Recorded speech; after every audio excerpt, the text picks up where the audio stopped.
बिस्मिल्लाहिर्रहमानिर्रहीम। अस्सलाम वालेकुम दोस्तों, नई वीडियो में खुश आमदीद। दोस्तों, अल्लाह ताला ने पाकिस्तान की सुन ली।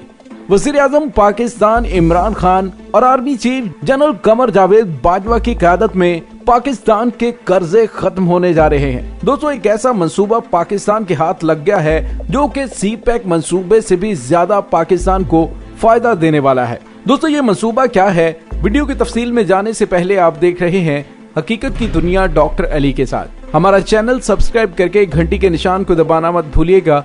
इस वीडियो को ज्यादा से ज्यादा फेसबुक, व्हाट्सएप और सोशल मीडिया पर शेयर जरूर करें। शेयर और लाइक करने के साथ साथ कमेंट बॉक्स में पाक फौज जिंदाबाद, पाकिस्तान पाइंदाबाद और पाकिस्तान के गुमनाम हीरोज को सलाम का नारा कमेंट जरूर कीजिएगा। दोस्तों, पाकिस्तान अरसा दराज से मुफाद परस्त सियासतदानों के हत्थे चढ़ा रहा और उसका नतीजा आपके सामने है कि पाकिस्तान का बच्चा बैरूनी दुनिया का मकरूज हो चुका है। ऐसे में पाकिस्तान पूरी दुनिया के ये कर्जे कैसे चुका सकता है, हर आम पाकिस्तानी सर पकड़कर बैठ जाता है। दोस्तों, दाखिली लिहाज से तो हम बहुत ज्यादा खुशकिस्मत हैं क्योंकि पाकिस्तान के पास पहाड़, दरिया, समुंदर, मैदानी, बारानी, संगलाग पहाड़ी इलाके, लक्कोदक सहरा, सोने और चांदी के जखायर और बेशुमार मादनियात छुपाए हुए सूबा बलूचिस्तान की सरजमीन मौजूद है। दोस्तों, अगर खारजी लिहाज से हम देखें तो दुनिया के जिस खिते में पाकिस्तान वाक़ है, ये भी बड़ी ही स्ट्रेटेजिक और मजबूत लोकेशन है। बल्कि अगर यूं कहूं कि हमारा खिता ही बड़ा स्ट्रेटेजिक खिता है तो ये बेजा नहीं होगा, क्योंकि ये एक मुख्तसर सा खिता एटॉमिक पावर्स का संगम है जिसमें सारे हमसाया मुल्क रूस, ईरान, चीन, भारत और पाकिस्तान इस वक्त एटमी ताकतें हैं मासवाए अफगानिस्तान के, और बैक वक्त 3 हमसाया एटॉमिक पावर्स एक ही साहिली पट्टी का हिस्सा भी हैं, जिसमें भारत, पाकिस्तान और ईरान है। दोस्तों, सारी दुनिया में एक ही खिते में इतनी तादाद में कोई भी हमसाया मुल्क इस कदर ज्यादा ताकतवर नहीं है, और देखा जाए तो मगरिब की हमारे खिते के हमसाया ममालिक से बनती नजर नहीं आती। माँ सिवाय भारत, रूस, ईरान और चाइना के हमारे साथ भी अक्सर अमेरिका की बनती बिगड़ती रहती है। दोस्तों, आखिर तमाम लोग पाकिस्तान के ऊपर नजर क्यों रखे हुए हैं, पाकिस्तान को गोल्डन स्पैरो क्यों कहा जाता है, आइए मैं आपको बताता हूँ।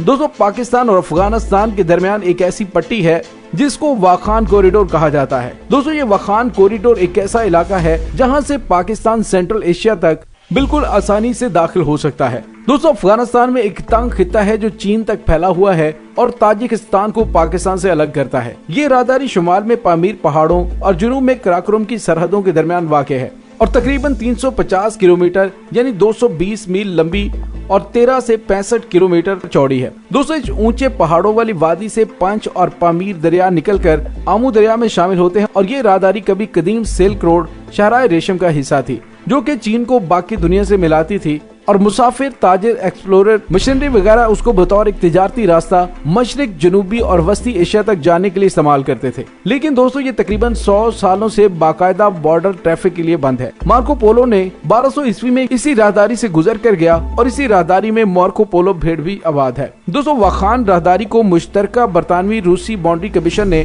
दोनों सल्तनतों, रूसी सल्तनत जो रूसी तुर्कमानिस्तान और मौजूदा ताजिकिस्तान और बरतानवी सल्तनत, उसके माबैन एक बफर पैदा करने के लिए 1895-96 में अफगानिस्तान के अमीर अब्दुर्रहमान खान के इनकार के बावजूद अफगानिस्तान को दिया था। दूसरा, इसका मशरकी इख्तिताम चीन के सिंकियांग खित्ते से मुत्तसिल है जहां कभी चीन के कंग खानदान का राज था। दूसरा, सियासी तौर पर ये राहदारी अफगानिस्तान के सूबे बदख्शान के जिला वाखान में है और 2010 तक वाखान राहदारी की आबादी 12,000 नफूस थी।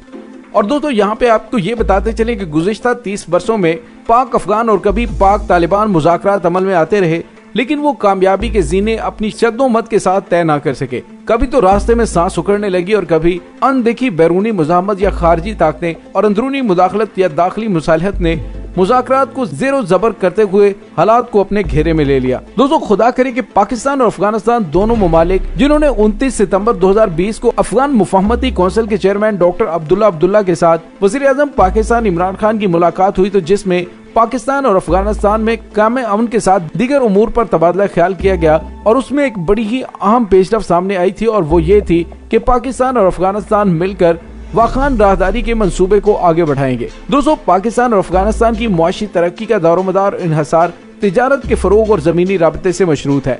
ये जमीनी राबता इन दोनों ममालिक को वस्ती एशियाई रियासतों से बरास्ता वाखान राहदारी जोड़ सकता है। वाखान राहदारी अफगानिस्तान के इलाके की एक तंग पट्टी है और ये पट्टी चीन तक फैली हुई है। ये पाकिस्तान और ताजिकिस्तान के दरमियान हद फासिल का दर्जा रखती है और ये राहदारी शुमाल में पामीर के पहाड़ों और जुनूब में कराकोरम के पहाड़ी सिलसिले के दरमियान रास्ता खोलती है। दोस्तों इसकी लंबाई 350 किलोमीटर और चौड़ाई 13 से 65 किलोमीटर तक है। इस बुलंद पहाड़ी वादी से पंज और पामीर दरिया निकलते हैं और अम्र दरिया बनाते हैं। जमाना कदीम से मशरिक, जुनूब और वस्ती एशिया से आने वाले मुसाफिर इसी रास्ते को वादी से गुजरते हुए शहराई तिजारत के तौर पर इस्तेमाल करते थे। दोस्तों ये राहदारी 1893 में बरतानिया और अफगानिस्तान के दरमियान एक मुआहदे की रूह से वजूद में आई, जो कि बॉर्डर की हुदूद का तयन भी करती है। दोस्तों इसकी मशरकी सरहद चीन के सिंगियांग के इलाके तक जाती है और दोस्तों ये वो दौर था जब यहाँ बादशाहों का एक सिलसिला हुक्मरानी करता था। दोस्तों वाखान राहदारी पाकिस्तान और अफगानिस्तान के वस्ती एशियाई रियासतों तक रसाई को मुमकिन बनाती है। और दोस्तों अब गवर्नमेंट संजीदगी से इस बात पर गौर खौस कर रही है, अगर अफगानिस्तान में क़याम अमन लौट आता है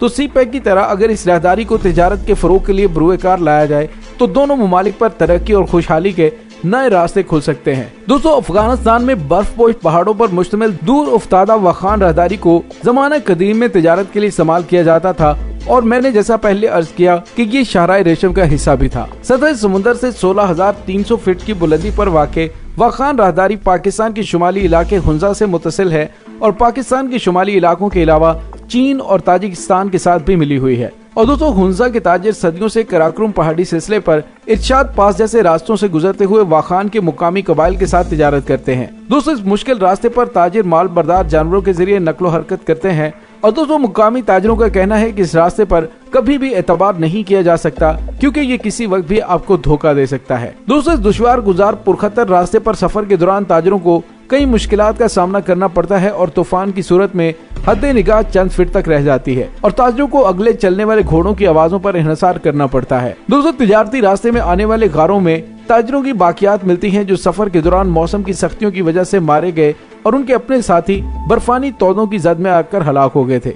दोस्तों ये राहदारी अफगानिस्तान को चीन, पाकिस्तान, ताजिकिस्तान से जोड़ती है और जमाना कदीम में मुल्कों की सरहदों पर आबाद कबाइल इस राहदारी को एक दूसरे के साथ तिजारत के लिए इस्तेमाल किया करते थे।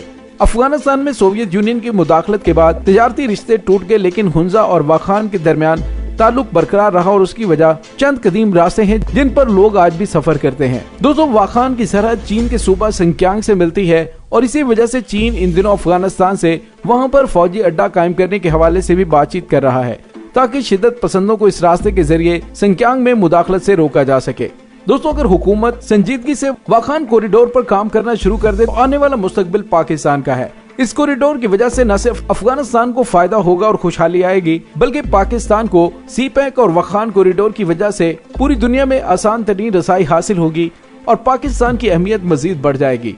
और सिर्फ अहमियत नहीं बढ़ेगी बल्कि पाकिस्तान न सिर्फ अपने कर्जे उतार देगा बल्कि इकबाल का वो ख्वाब भी पूरा होगा कि लिया जाएगा तुझसे काम दुनिया की इमामत का। दोस्तों यहाँ पे आपको ये भी बताते चलें कि सुपर पावर्स की हमेशा कोशिश रही है कि वो हमारे खित्ते में ठिकाना बनाए और हमारे दरमियान बैठकर हमारे खिलाफ घात लगा सकें।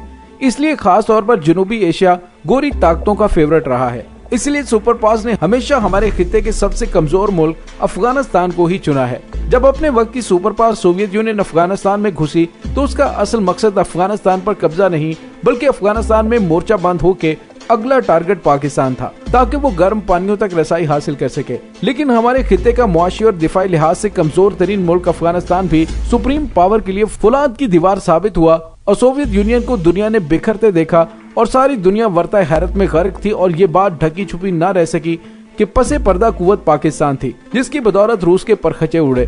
दोस्तों अब वही रूस दोस्त बन के हमारे सी-पैक में शमूलियत इख्तियार करना चाहता है। पहले भी रूस का मकसद गर्म पानियों तक रसाई था और अब भी मकसद वही है। फर्क ये है कि उस वक्त वो पाकिस्तान का दुश्मन था लेकिन अब हमारा स्ट्रेटेजिक पार्टनर बन रहा है। दोस्तों दुश्मनों से पाकिस्तान ने हमेशा मसलहत जरूर बरती है लेकिन मुफाहमत नहीं बरती और अब तक पाकिस्तान की तारीख से भी वाज़ेह है कि पाकिस्तान पर हमेशा अल्लाह पाक की करम नवाजी होती रही है और फिर यही मकसद लेकर अमेरिका अफगानिस्तान पर हमला करता है और ताहाल अफगानिस्तान में भटक रहा है। कोई राह फरार उसे सुझाई नहीं दे रहा। अमेरिका का तो ये हाल है कि उसका टारगेट भी पाकिस्तान और मदद भी पाकिस्तान से लेना चाहता है। अमेरिका की बदकिस्मती ये है कि उसकी सप्लाई लाइन भी पाकिस्तान है और अफगानिस्तान से निकलने के लिए भी उसे पाकिस्तान से ही मदद दरकार है।